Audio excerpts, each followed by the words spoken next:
हाँ role. Sir जो ये पीसी है इसके मैं पहले ब्रीफ कर देता हूँ फिर आप हाँ। पूछें। हाँ थाना सीआर पार्क की टीम ने एक बहुत ही उम्दा काम करते हुए एसीपी सीआर पार्क के सुपरविजन में एसएचओ वंदना और ब्रावो मनोज, इनकी जो टीम है उन्होंने एक बहुत ही अच्छा काम किया है। इनके पास एक इन्फॉर्मेशन आई थी कि सीबीएसई का जो जूनियर असिस्टेंट और सुपरिटेंडेंट का एग्ज़ाम हो रहा है बीते संडे को, उसके अंदर कुछ इम्पर्सोनेशन की इन्फॉर्मेशन आई थी। उस इन्फॉर्मेशन पे काम करते हुए इन्होंने एक बंदे को आइडेंटिफाई किया जो कि अंदर इम्पर्सोनेशन बन के एग्ज़ाम लिख रहा था। वो बंदा आइडेंटिफाई होता है, उसका नाम सचिन है, और उसको घेर लिया जाता है और उसको बाहर लेके आते हैं सेंटर से। बाहर सेंटर पे उसके ऊपर अभी ट्रैप लगाया हुआ है एंड जब जो लोग उससे मिलने आते हैं, जिसका वो एग्ज़ाम लिख रहा था नितिन, उसको अप्रीहेंड किया जाता है। बाकी की पूछताछ इनके ऊपर होती है और 2 लोग और श्याम सुंदर और बलजिंदर इसमें अरेस्ट किए जाते हैं। इस केस में अभी तक 4 लोग अरेस्ट हो चुके हैं टोटल। इनसे जीएसएम डिवाइसेस रिकवर हुए हैं, Bluetooth devices, year pieces, mobile phones, laptops और कार जो यूज़ हुई थी इनकी ट्रांसपोर्टेशन के लिए, वो भी रिकवर हुई है। तो ये जो पूरा एक नेटवर्क था सीबीएसई और दूसरे एग्ज़ाम्स के अंदर चीटिंग करके, इम्पर्सोनेट करके उस एग्ज़ाम को क्लियर करने का, वो सीआर पार्क थाने की टीम ने बहुत ही अच्छे तरीके से बस्ट किया है। और एक मैसेज भी दिया है कि जो जेन्युइन कैंडिडेट्स हैं, स्टूडेंट्स हैं, जो एग्ज़ाम में मेहनत करके पास होना चाहते हैं और क्लियर करना चाहते हैं, उनके साथ दिल्ली पुलिस खड़ी है और उनकी मदद के लिए है। और जो चीटिंग करके या फिर इलीगल मीन्स को यूज़ करके एग्ज़ाम को क्लियर करने की कोशिश करेंगे, उनके ऊपर सख्त से सख्त लीगल एक्शन लिया जाएगा।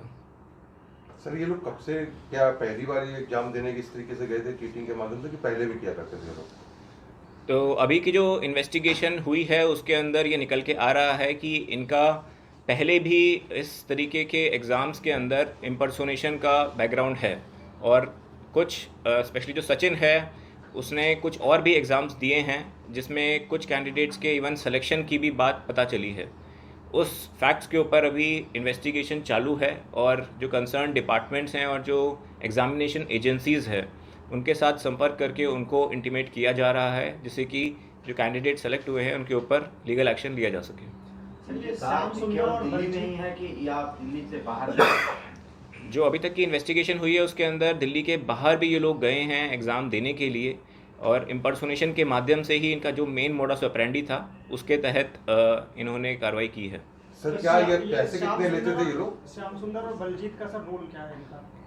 तो जहाँ पर 2 टाइप के इम्पर्सोनेशन हुए हैं। एक हमारा जो सीआर पार्क में एक सेंटर है केआर मंगलम स्कूल, जहाँ पर ये एग्ज़ामिनेशन हो रहा था, वहाँ की इन्वेस्टिगेशन में पता चलता है कि ये नितिन का इम्पर्सोनेशन करके सचिन एग्ज़ाम लिख रहा था। ऐसे ही बाद में पता चलता है कि ये लिंक हैं एक और सेंटर में जो इम्पर्सोनेशन हो रहा था दिल्ली के ही दूसरे सेंटर में, मयूर विहार के अंदर, जहाँ पर ये लोग इन्वॉल्व थे इम्पर्सोनेशन के अंदर।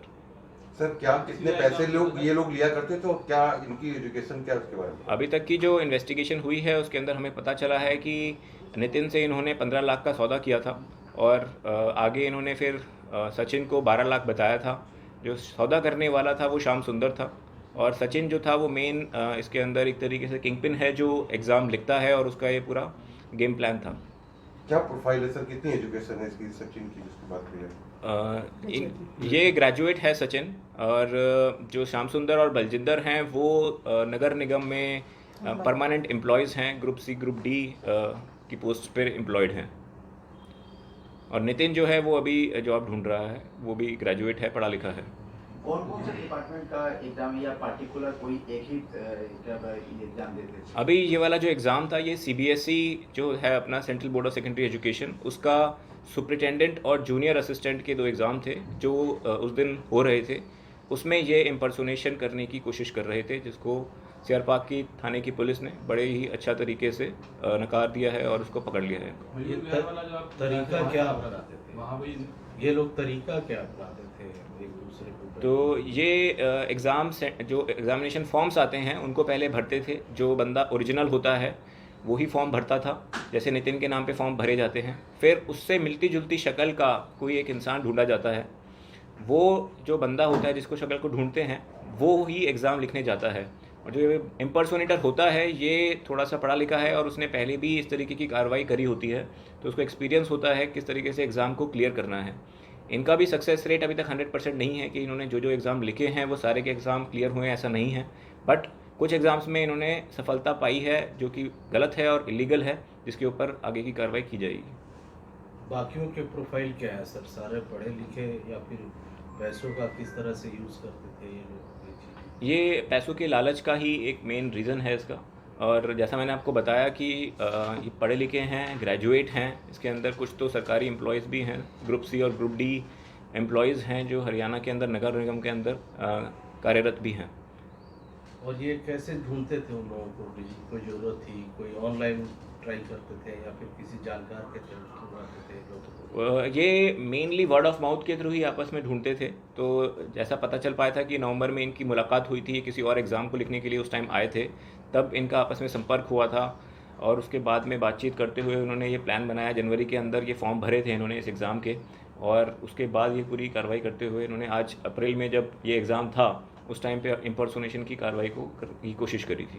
पुलिस को कैसे इन्फॉर्मेशन मिली? क्या कोई किसी ने कंप्लेन किया या पुलिस के पास इन्फॉर्मेशन सेंटर से ही आई थी। जो वहाँ पर इन्विजिलेटर्स थे उन्होंने जो सुप्रिटेंडेंट होते हैं, सेंटर इंचार्ज होते हैं, उनको इन्फॉर्म किया था और वहाँ से हमारे पास इन्फॉर्मेशन आई थी और उसके ऊपर कार्रवाई करते हुए इसको पूरा रैकेट जो है ये बस्ट किया गया है। वो एंटर कर चुका था, एग्ज़ाम प्रॉपर दे रहा था जब इन्फॉर्मेशन आई थी? जी, वो एग्ज़ाम दे रहा था। डिवाइसेस का क्या रोल रहा है? तो जो डिवाइसेस रिकवर हुए हैं, ये एक सिम कार्ड डिवाइस है। इसके अंदर आपको दिखाएंगे